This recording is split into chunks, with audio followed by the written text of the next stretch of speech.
Massive Jays trade is incoming as we are now just days away from the MLB trade deadline.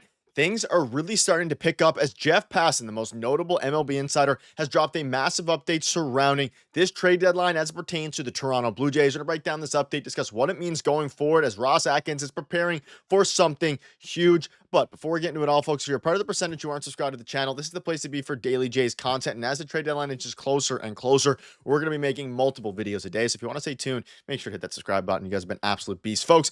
A lot to go over today. So late last night, Jeff Passan released an updated ESPN article surrounding his trade talks and what he's hearing around the board surrounding a lot of the key targets. And we have some information surrounding the percentage of them getting traded, how the Jays are faring in all of this, and some other interesting news and rumors, as well as an interesting stat surrounding Vladdy that you're going to want to stay tuned till the end for ahead of tonight's game against Baltimore. But let's dive into a few different things. Now, I covered this article a few days ago, but it has been updated now. I want to show this percentage here, and this, according to Jeff Passan as of last night, we're going to start with this, is the percentage for each player, the likelihood of them getting traded according to his sources. And this is going to help give you a bit of a, some insight as to A, who the Jays are targeting, because he links the Jays to a lot of these players, but B, what the current percentage is. And let's go down a few of the names most notable for the Jays. So, Joe Ryan and Mackenzie Gore, two of the top-end starting pitchers, they're at 10%. And this is actually notable because Jeff Passan came out yesterday and said that, Mackenzie Gore is actually a possibility to get traded. Prior to yesterday night, we hadn't really heard from anybody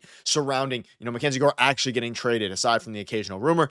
Dylan Cease is up to 25%, and he is linked to the Jays heavily. Johan Duran's at 30, Stephen Kwan's at 10, Emmanuel Clase, I don't think the Jays are super in on. And of course, Seth Lugo was at 50. He got extended by the Royals, so he's going to be staying, you assume, in Kansas City. But a few other ones there towards the bottom. 90% chance Eugenio Suarez gets moved, but 90% chance Charlie Morton gets moved. Adrian Hauser, Reed Detmers is at 15. Pete Fairbanks, his name has been thrown around the Jays circle a little bit as of late.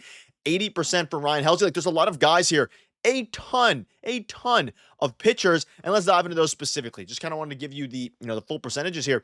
A lot of these players are linked to the Jays. Like, the Jays, as you go through this article, are in almost every single one because they are going to get a pitcher or two or three. And the good news is here, you look at this, a ton of pitchers, or seemingly relief pitchers, available. And let's start with Johan Duran. See here, his chance of trade is updated to 30. One of the best relievers in the sport thanks to his nasty stuff. Headlined by a fastball that averages 100 miles per hour. But because he had 2 more years of control, he would demand a big trade package. The Toronto Blue Jays are among the best fits, and he's been linked to the Jays heavily in the past as well. And I do think that if they're going to go all in and swing huge, this would be the type of player to do it. I don't think they're in on Clase, and I don't think, I'm not fully convinced that Clase is going to get traded. He was at 20%, but for Johan Duran, I think this is a very likely one. Now, speaking of a player I want to dive into a bit deeper here today, and that is Ryan Helsley, because he is now not only linked to the Blue Jays, you can see here at the bottom, but he was linked to the Blue Jays by other reporters. There's been some rumblings around, Ben Nicholson-Smith saying Helsley would be a good fit.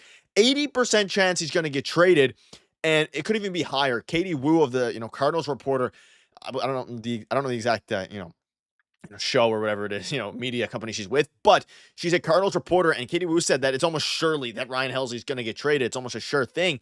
This is an ideal fit for the, for the Toronto Blue Jays. And we're going to look at Mackenzie Gore in a minute, but Ryan Helsley had the 4th best WAR among relievers last season, is in his contract year, but he's been noticeably worse this season. His stuff and location are pretty similar, but the main difference is his fastball is getting hit hard. He would still be very good because he's not going to cost a ton because he's having a quote-unquote down year. I believe he's middling 3s to like 3.9 ERA, something like that, maybe a bit lower.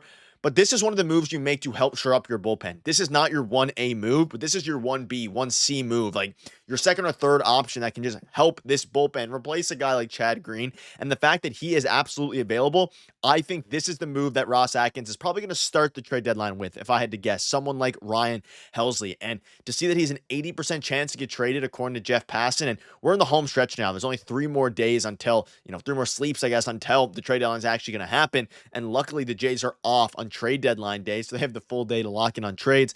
But it's going to happen, and something is going to happen. But Ryan Helsley makes a ton of sense. And you go down even further to a guy like Dylan Cease.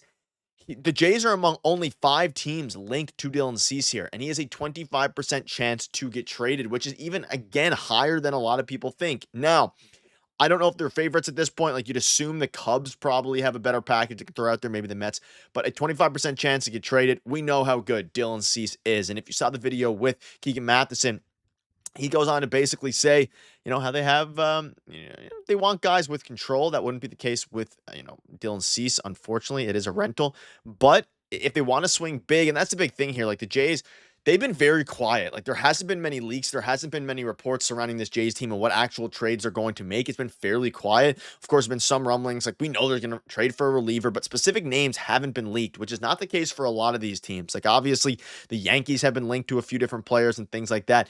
But for the Jays, like Dylan Cease, again, 25% chance, which is interesting. Mackenzie Gore, 10% chance, which is a lot higher than initially was. And Gore makes a lot of, I'd probably give up Arjun Amala and Trey Savage for a guy like Mackenzie Gore, like a starting pitcher under control who's very, very good and very young. Like, he is an elite starting pitcher in this league, a 3.52 ERA, but he's still only 26 years old, right? So he's fairly young. I really like Gore, and I think this prospect hugging thing for me, I just don't want to do that anymore. Like, I'm willing to give up almost everybody in the farm if you get a reliable starter, an elite bullpen arm. Like, would I trade one of Arjun or, Trey Savage for Johan Duran? Maybe one of them, only because he has control and he's been elite like every single year, aside from last year a little bit. Like, you look at those percentiles, fastest thrower in baseball, best ground ball rate in baseball, with one of the best infields for the Jays in baseball as well. Defensively, Ernie Clement at third. Bo Bichette has improved. He's still not elite, but he's improved. He's okay. Like, advanced stats aren't great for him, but he's fine. Passed the eye test. The best second baseman in the world defensively, and Andres Jimenez the second. Gold Glover, Vladdy having a great defensive year as well, at least from the eye test.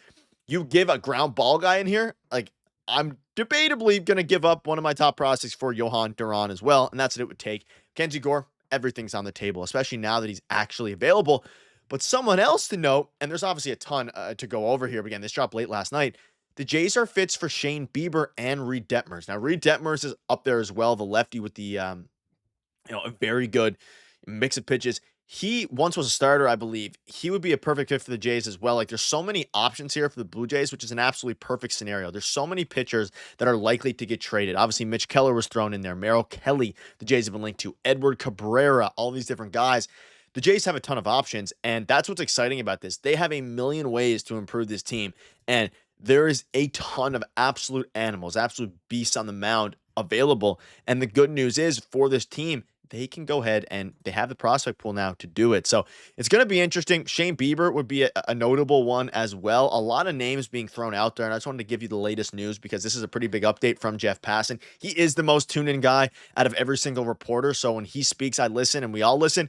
The percentages, very interesting. And again, this isn't percentages to the Jays. This is percentages that he's going to get traded, and it's good news because the Jays have a lot of players to choose from, not in the starting pitching department, but in the relief department, and that's their most likely one. One also note there, Eugenio Suarez is 90%. The Jays aren't linked to Eugenio Suarez in the article, or at least not listed as a best fit, so we'll see what Ross Atkins is cooking. And folks, we'll have another video coming for you later today as the Jays play against the Baltimore Orioles. You guys have been absolute beasts. Thank you guys for watching. See you later.